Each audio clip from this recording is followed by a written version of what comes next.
Can you hear the difference between this and this?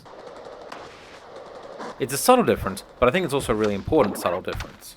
In any game, but I think especially in any action-oriented genre like a 3D platformer, good sound design is really important. It's often not the kind of thing you're consciously thinking about when playing a game, but if the sound design isn't right, you usually will notice. Maybe you won't notice that it's the sound design that's wrong, but a lot of the game will just feel kind of wrong.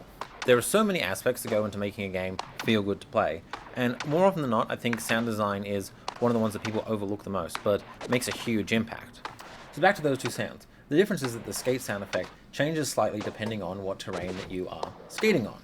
So if you're skating on concrete or rocks or anything hard like that, there's a default sound effect that plays for those surfaces. And there's a different sound effect for wood, because skating on wood sounds a little different than skating on concrete. And because these wooden platforms are made out of individual planks, you can hear the individual little bump, bump, bump, bump, bump, bump, bump as you roll over the gaps in those planks. And what's really cool is we've been able to set it up so that that sound effect actually goes away if you're skating perpendicular to the gaps. And again, it's a fairly subtle difference. You may not notice consciously it doing this, but it does make a really big impact in how the game feels to play.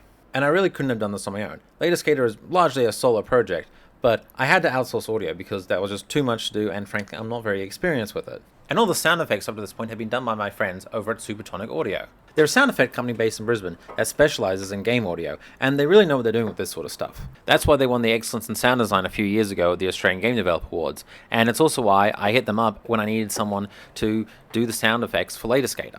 So if you happen to be a game developer or know someone who is a game developer who is looking for someone to help spruce up their game with some really great sound design, then I couldn't recommend them enough.